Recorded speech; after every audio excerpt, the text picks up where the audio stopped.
Hey tubers, today I'm going to show you where your PCV valve is located and how to replace it on your 2006 Ford Explorer. This is the 4.0 liter motor. There's the part number, guys, Rock Auto, 24 bucks. A number of you have reached out to me stating that you have watched a couple of videos on how to replace the PCV valve on your Ford Explorer, but you felt like the video maker didn't provide you with enough information so that you could confidently do the job correctly. Don't worry, guys. Today I'm going to cover every step of this process, and it's an easy but tedious job, guys, so take your time, and if you follow my instructions, you'll get through it. What does a PCV valve do in your vehicle, guys? It takes unused fumes, routes them from the gas tank, and burns them up safely in the engine. That's it in layman's terms, guys, okay? How do you know if a PCV valve is bad in your vehicle? Shake it. Take it out and shake it. Hear that? That means this PCV valve is opening and closing as it's supposed to. If you shake it and it does nothing, doesn't make any noise, you know the PCV valve is bad. What are the signs of a bad PCV valve, guys? Well, if the PCV valve jams closed, you'll notice that you're burning more fuel, or you'll burn more fuel than you typically would, okay? You could have a contaminated oil filter. Your vehicle may idle roughly, and you'll notice that your RPMs may increase when the vehicle is sitting in an idle state. You could hear strange noises coming from the vehicle, experience engine misfires. The vehicle could throw a lean-rich mixture code, which means your check engine light will come on. You could have rough or poor acceleration, and most importantly, you could experience oil leaks in your vehicle.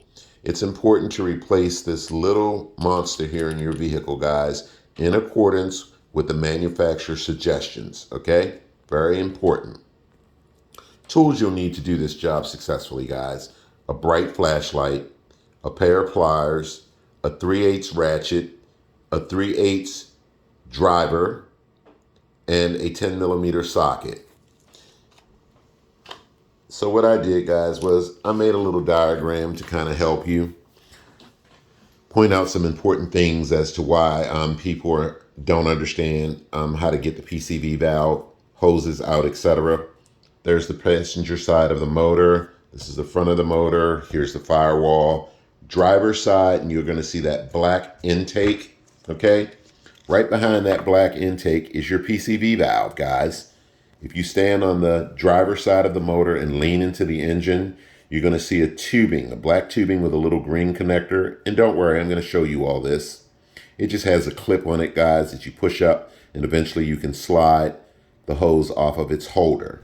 I want you guys to keep in mind, this first hose just simply connects into another hose right here. So what you're going to do is you're going to separate these two hoses. That's how you're going to get this out. Once you separate this hose from that hose, then you can go ahead and push your connector up, pull the hose off, and then your PCV valve sits in the intake just like that, guys. Also, pay attention to how you take everything out, because that's how you're going to put it back in. What you're going to do is, once you take that hose on the side off, you're going to notice a little clamp back there, guys, and you don't need to take it off. Don't try and get it off, because you'll take it off in the end, and I'll show you that. Just simply turn the PCV valve towards the driver's side until it lays down roughly about so, and then you can pull it out. Then you're going to notice that it has an electrical connector. That's the best way to get that electrical connector off. It's going to have a little tab on it, guys. Push the tab down and you can separate the electrical connector from the PCV valve. Also, keep in mind, right back here in your way, you're going to see an air conditioning line, and it's retained by a 10mm bolt. Remove that 10mm bolt, guys. That's what the 10mm socket is for. And then you can pull that AC line forward a little bit, and it allows you to stick your hands up in the back and get to your business behind the intake. So this won't be the prettiest video, guys, because this is in a tight spot, but I am going to be able to show you all this stuff. So take your time. So here's that hose, guys, okay, with a little green clip on it. Just simply push that clip up, guys. After you separate this part from the other part behind the intake. And you can remove this, and then you go back there and turn the PCV valve and begin to disconnect the electrical connector. So hold tight. Again, I'm going to show you all that, but hold tight.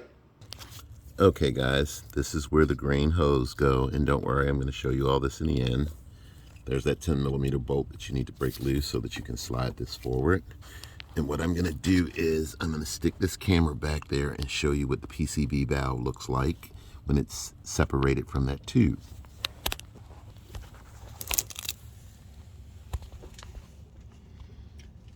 There's your PCV valve, guys. So don't worry about taking pliers and trying to break free that clip. You're just going to disconnect the electrical connector when you turn the PCV valve towards the driver's side, and then you can get that clip off. But don't worry, I'm going to show you all that. There is the electrical connector, guys. Just simply push that in, and you can pull the electrical connector away from the PCV valve. Okay, guys, there is the new PCV valve. I'm not going to take it off because I've already replaced it. There's the old one. This is where a lot of video makers and what they left out in the video, they were trying to break this clamp loose in their videos. You don't need to do that. Disconnect the electrical connector after you turn the PCV valve towards the driver's side. This whole thing will come out. Then you can take your pliers, break that free, and transfer this rubber tubing over to the new PCV valve. Again, I want you to keep in mind how you took this out, because keep in mind that when you install it, it's going to be laying down like this. When you turn it to lock it in, it's going to be roughly in this position. You want it to be in that position so that it can receive this hose, okay? So put this on first, put your electrical connector in, put this on, turn it, lock it into place. So again, it's going to be sitting down like that. Install it, turn it towards the passenger side, and it'll sit about right there. To get this, to get this part in there, guys, take a dab of motor oil and put it around it. Not a lot, just a dab. And you just have to take both hands, put one hand back here and hold it. Take your other hand and forcefully push that tubing down into it. Make sure it's down in there. And then you can go ahead and reconnect this. Keep in mind, guys, pay attention to how you take everything apart, because that's how you're going to put it all back together. And it's really just that simple, guys, okay? So let me go ahead and reinstall the PCV valve and everything, and we can wrap this video up. It's not as difficult as most people make it out to be, so hold tight. Okay, tubers, now I'm going to show you the position of how the PCV valve is sitting back in there. That's how you need to mimic it.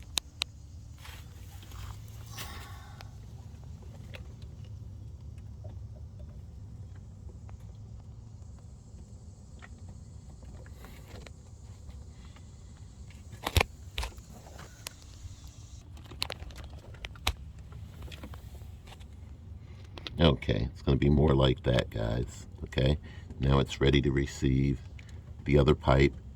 And remember, you just need to take motor oil, a dab of motor oil, put around the other end, and insert it in there. Make sure it's connected. So now I'm going to show you how I reconnected the pipe.